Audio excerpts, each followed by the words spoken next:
What's up, y'all? We back. We back at it. You know what we're talking about today? Emotional intelligence. Okay, good. The second pillar. Yeah, nice. I just don't know what it is. I don't remember that one. Okay. Yeah. So just to catch anybody up who wasn't here for the emotional intelligence pillar 1, which was self-awareness. Quick recap on that. Self-awareness is the foundation of all of the pillars of emotional intelligence. Mm-hmm.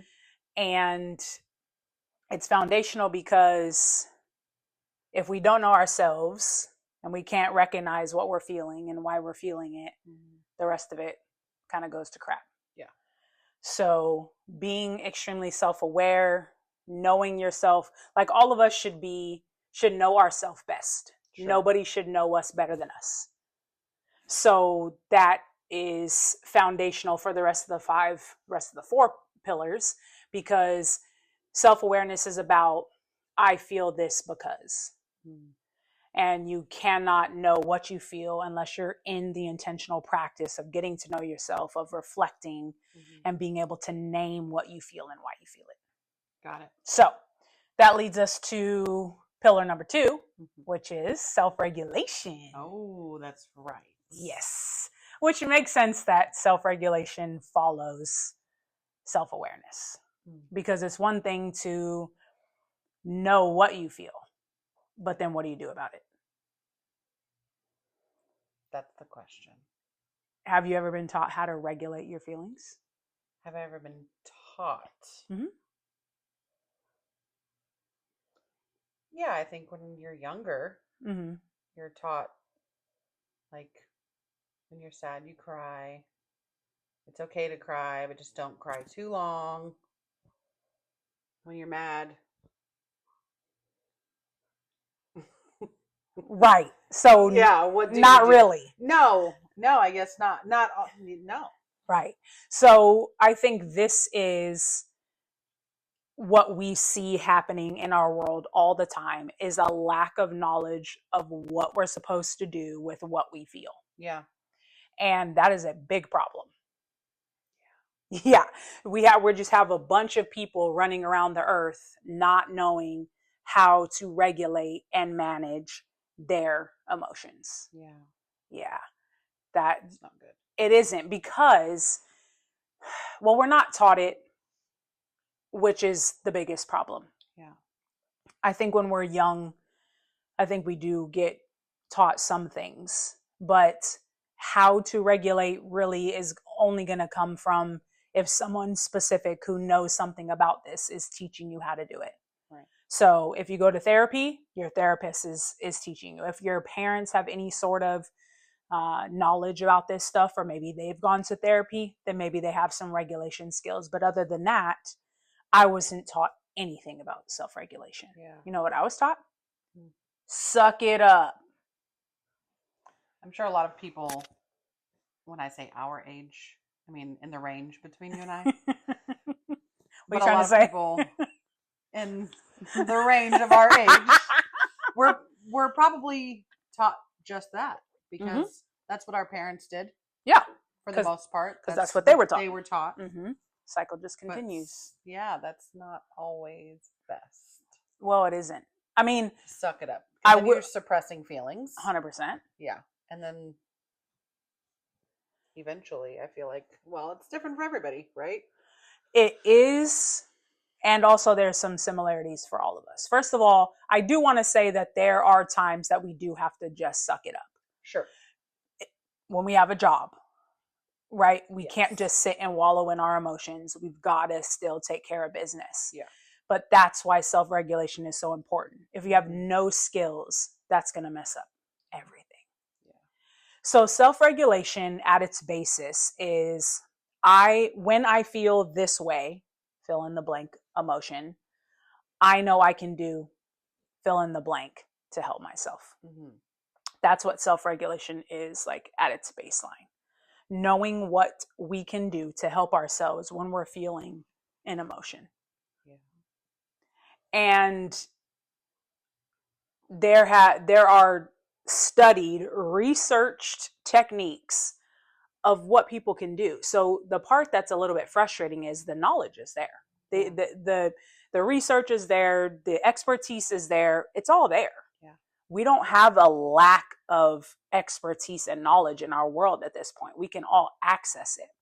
My thing about it is, as quick as it is for someone to know, if I break my arm, I go to the ER, right? Because that's where I know someone has some regulation for my broken arm. Sure. Medication, x-rays to figure out what they're going to do. They're going to put a cast, they're going to reset it, whatever they're going to do, right? As quick as I know what to do for a physical ailment, I should know what I can do for an emotional ailment. So true. Yeah. So true. But we don't. But not true. There's actually this really great TED Talk that made me realize the importance of this and my beginnings of studying, seeking out more knowledge about emotional intelligence once I realized how important it was. Yeah. The guy's name is Guy Winch, I believe, and the first TED Talk that I saw was something about why we all need emotional first aid, something like that. That's not the exact title, but it's something like that. And he blew my mind with the stuff that he said. And that was one of his biggest points. A 5-year-old knows what to do if they have a cut. Yeah. They go get a Band-Aid. They wash it off. They get a Band-Aid. They know exactly what to do. Sure. But do they know what to do when they feel sad, when they feel angry, when they feel disappointed, right? And that's just not what is taught to us. And that's why you teach it now. That is why I teach it now. Yeah. And when students, so my students are teenagers, specifically the ones I teach this class, they're like 14 years old. So they're at a place in their life where brain-wise, they don't have the quote unquote natural skills of logical thinking, rational thinking. So they're in a really tough spot. I tell them all the time, you have all the skills, you have all the, not skills, you have all the capability to freak out. Yeah. And none of the skills to regulate your freak out. Right. Right. Not naturally anyways. Some of them may have been taught, but most likely not.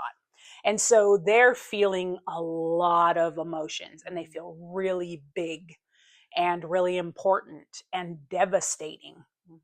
And so it's really important for me to be teaching them this, because there are certain emotions that teenagers, it spikes in our adolescence, anxiety in particular, the feeling of like stress and pressure, all of that, it spikes when we're teenagers. Yeah. And that makes sense. 100%. Well, why aren't we teaching them how to regulate those things? If we know that, and we do know that, then we got to help them out. We can't just sit back like, all those teenagers. That's what they did with us. Right. I'm surprised like, here we are. We're mostly functioning adults at this point, but dang. Yeah. Yeah. Yeah. So it's also a different world that they're being brought up in. Totally. So they need to regulate their emotions now. Well, and they have, oh my gosh, the amount of stuff that they're facing every second of the day because of the fact that they've grown up with cell phones in their, all of it. They're getting stuff thrown at them all the time. Yeah. Right. When I was bullied in middle school, we didn't have cell phones. So when I left campus, that's when I got my relief. Yeah. They have no relief because it's all on social media. Now everybody knows, like, it just spreads so fast and they have no time to like breathe. So they're inundated with all of this all the time. And it's really, really hard. It's hard for all teenagers of every generation, period. Sure. But for them, it's like, it's just different. It's different. Yeah. It's really hard in a different way. Yeah. It was really hard for us. Yeah. Right. Especially because, like you said, our generations. Well, your generation, what? Millennial. Oh, that's right. You're a millennial. Okay. What are you, a baby boomer? No. Wow. Wow. Nothing wrong with baby boomers, but damn. I'm just kidding. Okay. Mm-hmm. I'm not a boomer. What are you? I'm not a boomer. What are you? I forget. I don't know. Whatever's right before. I'm right at the cusp of being a millennial, but I'm not a millennial. Okay. So born in 1980. So whatever I am. Anyways, I'm not. Actually, don't act like a millennial at all. Oh, girl. Sometimes you do. Okay. All right. Back to emotional intelligence. Well, what is interesting about that, though, is each generation has these characteristics, and within those characteristics of who different generations are, which is a whole nother topic, you have ways in which those different generations have been taught to regulate emotions. Yeah. And up through, I don't know that all millennials were taught this, but definitely your range, still being taught, you don't air your family's dirty laundry, you keep it all inside, therapy's for the crazy people, right? Like it wasn't anything that was taught to us as an option. Mm-hmm. Was it for you? Therapy later on I shouldn't say later on. No, when I was in early high school years, mm-hmm. I was taught that therapy is okay. And dang. And I think that's a lot to do with like my dad leaving when I was 12. Mm-hmm. I became really anxious, depressed. And so, I had family who actually went and got therapy. And so, wow, I was like, maybe I should try this. We also did some family therapy when I was younger. So mm-hmm. that was not as foreign. Yeah. Okay. Yeah. Well, that's impressive. Sure. Nobody around me was ever, if they were going to therapy, they weren't talking about it. Yeah. For my kids, mm-hmm. I tell them that I go to therapy. Mm-hmm. When I'm doing well, when I'm not doing well. I just keep it going. I always book a next appointment. Yeah. And if I need more, I'll set up another appointment. Sure. Because my therapist is the expert on this. And so she has the education, mm-hmm. right? She's done the research. She has the skills to teach me. So we all need help. And we all need to figure out what works for us when it comes to self-regulation, because the same thing does not work for everybody. That's true. That's very true. And different emotions a lot of times require different regulation skills. Yeah. Like when I'm sad, and it depends on what I'm sad, like the level of sad. So disappointed, mm-hmm. brokenhearted, like what is the sadness? Which goes back to self-awareness. How am I sad? Because sad's just like an overarching umbrella, but there's very detailed ways to describe your feelings, sure. which is actually part of self-awareness. It's like increasing our emotional vocabulary, mm-hmm. which I talk to my students about. Like sad is one way, but when someone says I'm brokenhearted, that hits you in a different way, right? Yeah. So extending our emotional vocabulary is important to be able to then figure out what's going to work for us to help us through the emotion. Sure. And the thing about emotions is emotions you can't really control, but the part we can control is how we respond. Mm-hmm. And that's the biggest thing that I try to teach students, because when we're teenagers and even adults, we're very reactive. Yeah. We just make decisions. Yes. And if someone who's good at self-regulation pauses and is like, is this actually the best decision for me to make in this moment? Yeah. And if we all just did that, that would start a revolution when it comes to like 100%. Our emotional intelligence. Yeah. Like just as a human family. Yeah, because sometimes reacting too quick, you can then regret later on. I shouldn't have said that. I shouldn't have did that. So just taking that moment to pause and think about it first. You might come out with the same response, but more than likely, probably not. Probably not. Yeah.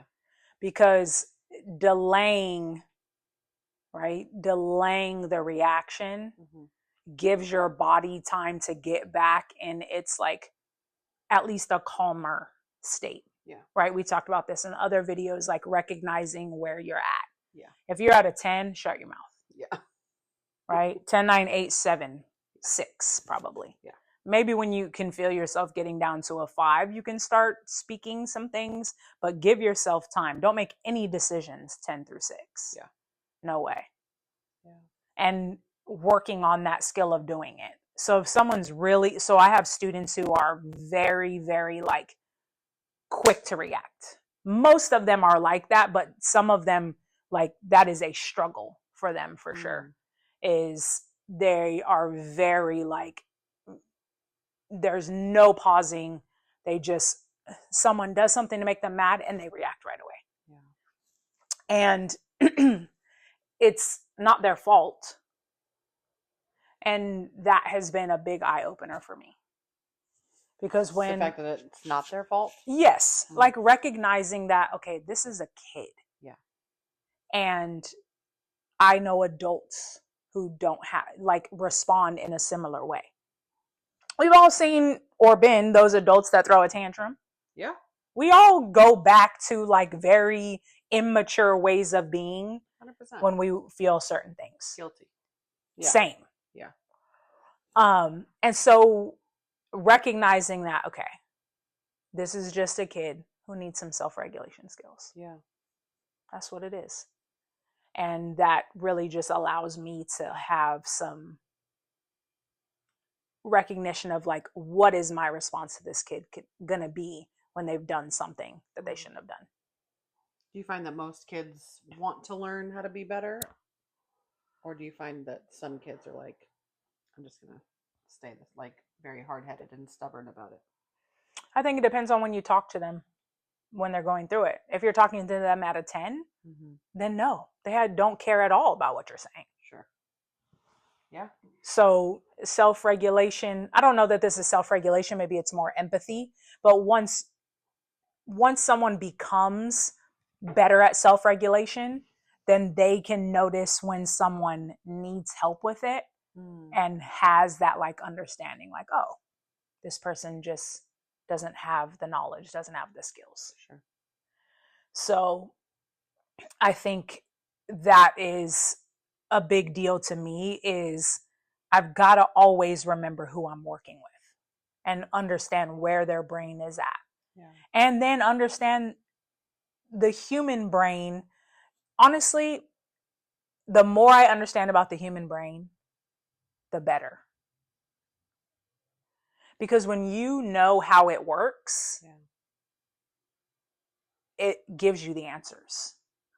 So once I started to find out this information about like where students are at, I'm like, oh, it makes sense as to why they respond to things the way they do. Oh, this is just what teenagers do. Yeah. Yeah. It helps me because in the classroom, I'm teaching this stuff, but then as the assistant principal, I'm receiving this from all grades, like trying to figure out what's going on with these actions, with the things that are happening. That's so much. But thank goodness I've done some of this reading and figuring some of this out. Absolutely. Because then when a kid's at a 10, I can be at a 1. And slowly you see that 10 start to drop. Yeah. And then when you can get them to take some deep breaths, take a walk, sure, don't try to talk to them without a 10, then you can have a conversation with these kids. Yeah. And so often there's an apology without me needing to. I don't ask for apologies. I don't believe in that. If it's not genuine, what's the point? Sure. But usually they do it on their own. But you have to, because they don't know, you've got to tell them what needs to happen. Sure. If a kid's out of 10, I'm like, go for a walk, take a break. Yeah. You still have to coach them, guide them. Yeah, 100%. Yeah. Well, yeah. Still kids. 100%. Yeah. I mean, come on, we got to guide adults.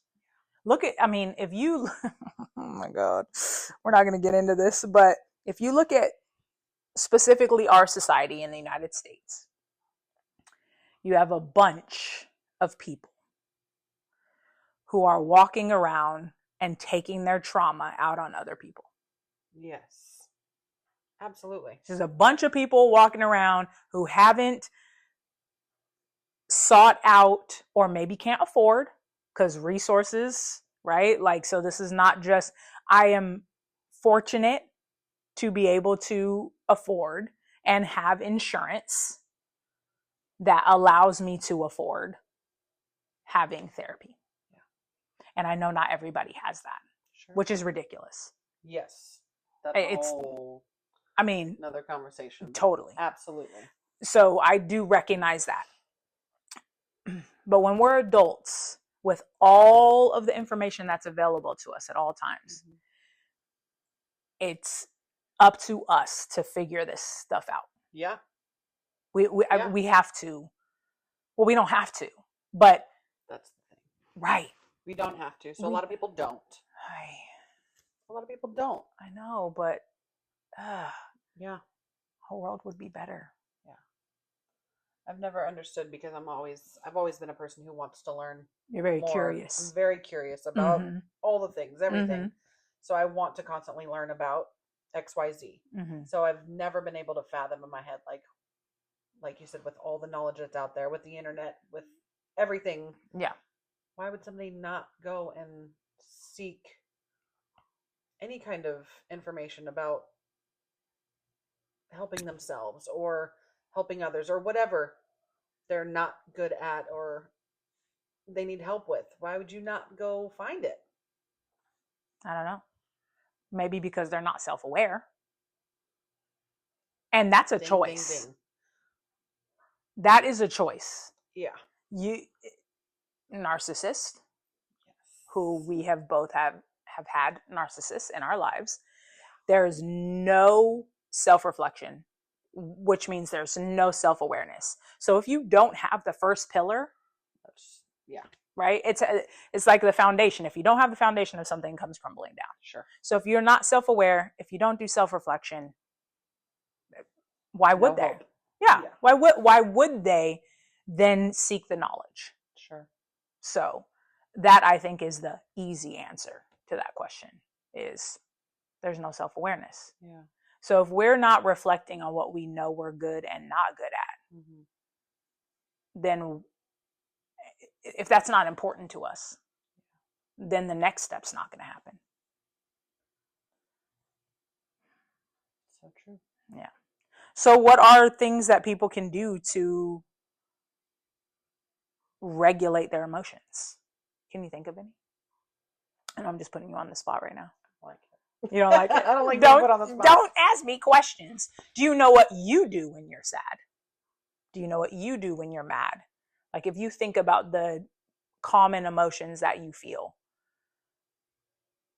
do you have ways that you regulate those emotions? Yeah. Yeah, for sure. Share with the people. I mean, when I'm a crier, so when I'm sad, I cry.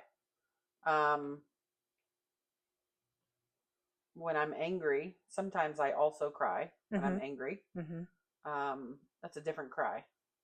Sure. I've never been like a violent wanting to like punch a wall or punch a pillow or scream at the top of my lungs. I take some like alone time and try to like just give me some space. I need to be alone, or if we're in the same room, I just need to like be in my own little bubble and just kind of give it time and let it pass. Yeah. I've never had an anger issue. It really takes a lot to make me like angry. Yeah. But yeah, I think just allowing myself time to just like breathe, think about it. I usually get over things pretty quickly. if I need to have a conversation with somebody, then that might happen. Maybe not. I don't know. Yeah. But have you ever journaled or had like a diary? When I was young, but not something that was more like a daily, what I did today kind of journal, not my how am I feeling kind of journal. But even that, so even what I did today, there's emotion in that. Yeah. So journaling is actually a phenomenal way to regulate emotions. All of them. Any emotion. Journaling is actually great. Yeah. And it took me a while to do that. I was like, that's not for me. Sure. Until I got to a really low place, which you saw me in. And then journaling being very helpful for you. Yeah. It was a key, like it was a missing ingredient. I feel like I was doing all the things I was supposed to do and wasn't getting anywhere. Yes. And then medication and journaling were really, really helpful. Yeah. Yeah. So journaling is awesome. When we're in the moment of a really extreme emotion, we've got to get our breathing in check. Yeah. So taking deep breaths in through our nose, out through our mouth. We want to get our bodies back in like a regulated state. I think it's called like homeostasis. Don't quote me on that. I don't know what I'm talking about, but but to get our bodies where it's at like the baseline, so that we can actually be rational creatures. Okay. And so our body needs to regulate physically. And so when we're in like this heightened state, our heartbeat, our breathing, all of that is out of whack. Sure. So breathing is one of the quickest ways to get our bodies back to feeling a little bit more regulated. Okay. So in through our nose, out through our mouth. Some people call it box breathing, where you breathe in for 4 seconds, hold for 4 seconds, breathe out for 4. That whole thing, it works. It works. So journaling, breathing, any physical activity. Some people like to walk, go on walks, right? Being outside, being in nature. Sure. All of those are great regulation. Yeah. That's why we allow students to go on a break. Yeah. Sometimes we even let them go down to the park and like walk. So they're outside. Yeah. They're able to be outside in the elements and get some fresh air, breathe, bring down, right? So those are all really good. Yeah. They don't cost a thing, right? I mean, maybe buying a journal, I suppose. Right. But with phones nowadays, you could honestly put them in your notes. Absolutely. So there's also apps. I was going to say, I'm sure there's several apps out there, free apps too. Totally. And mental health apps that will actually teach you some regulation techniques. Yep. So there's also one where you work with your senses. This is really good for people who have like panic attacks, anxiety attacks, things like that. So if you're a person who is around someone who has those, or you might find yourself around someone who's having a panic attack. Yeah. Number one, please don't tell them to calm down. It doesn't work. Please don't do that. Opposite. You don't think they want to calm down? Yeah. If I could calm down, I wouldn't be having a panic attack. Right. Thanks, genius. Right? Don't tell someone to calm down. Yeah. Having them breathe and making sure you're using a soft tone is really helpful for them. And then I forget the order in which it goes, but it's like, okay, tell me 5 things you see. Tell me 4 things you hear. Tell me 3 things you smell, right? And you go through the 5 senses. Yeah. And 5, 4, 3, 2, 1. It's really good, because what that does is it puts you in the present moment. So anxiety lives in a space of like worry about what is not here, the future or the past. And depression is really the concentration on what's happened before. Okay. Now, if you're someone who has is diagnosed with depression, sometimes you don't know where it's coming from. Sure. And anxiety. You're not really certain. But those are just like kind of, in general, anxiety is like the worry of the future, and depression is dwelling on the past. And so those can be really hard, which is great. Journaling is great for those. Journaling is really, really good for those. Physical activity, people that play sports sometimes can have some better self-regulation skills. Mm-hmm. For me, sports were always a great outlet. I'm a feeler, as you know. Yeah. Feel all the things all the time. Yeah. It's sometimes tiring. I wouldn't change it, but it is exhausting. And so sports always worked for that because it was a space where I stopped thinking about all that stuff and just go play. Yeah. Just go play. Yeah. Yeah. I would even be in basketball in particular in high school. I couldn't hear anything. I couldn't tell you what was actually happening in the stands. Mm-hmm. My mom is a very spirited I like person. How you put that. Yes. So she would be there yelling at the refs. Yes. But I never heard her. Really? I never heard her. I knew she did it, but I never heard, because I'm just like, you're listening to the coach, you're talking to the girls. I'm focused on what's happening. What do I need to do? Who am I defending? I got ball, I got help. What are we running? My mind was in that. So I didn't hear what was happening in the stands. So sports can be really great. Not everyone's into sports, but any physical activity can be really helpful. Sure. Get outside, go for a walk. Yes. So all of those are great, and everyone has to figure out what works for them. Yeah. It's definitely different. Yes. Yeah. For sure. I'm not a runner, so I'm not going to go run. Mm-hmm. No thanks. Yeah. Same. I'll go play basketball. There you go. That's super great therapy for me. Just take a ball, go to a court. Hopefully no one else is there, and I'll just do my own thing. Yeah. It's always been helpful for me. So find the things that work for you, but find things. Sure. Definitely. Do not be a person that is like, it doesn't work. Later. That doesn't work. Yeah. We are in a world of people who are not self-regulated, and it's not going well. Stuffing all of it in, getting over it, that's not a thing.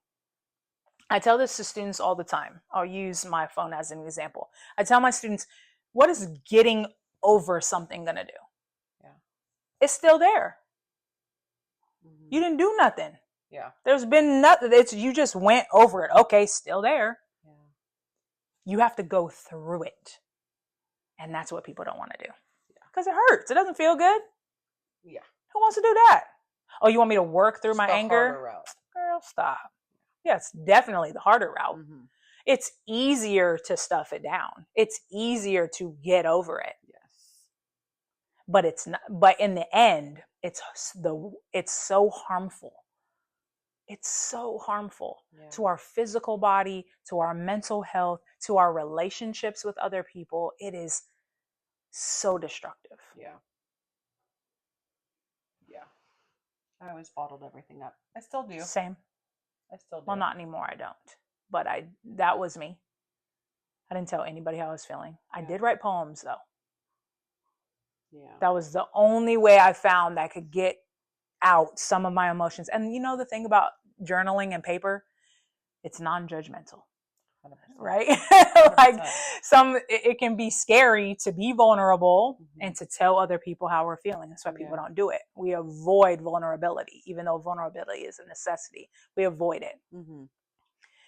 And so sometimes a great step is journaling. That's why it can be so great, because there's no fear of judgment there. You just get to write it down. And at the end, you can burn it if you want to. You can burn it. You can throw it out. Yeah. But getting it out, we have to find ways to get it out and not take it out on other people. Gosh. When you think about it, that's probably one of the biggest detriments to our society, is people walking around with stuff that they have not dealt with. And so they're taking it out on other people. And if they just had the resources, the knowledge, the putting in the effort to go figure out how to move through the things that they've gone through in their life, it's powerful. It's really, really powerful. So I was going to say, where do we start? But we start with the new generation of kids, I guess. Yeah, but adults are a problem. Like, it's too late now. Well, we start by doing a podcast about emotional intelligence. Sure. Because this is something we've got to learn, we've got to teach, and it doesn't matter how old you are, you can get good at all of these 5 pillars. Yeah. And if there was anything worth getting good at, it would be emotional intelligence. So true.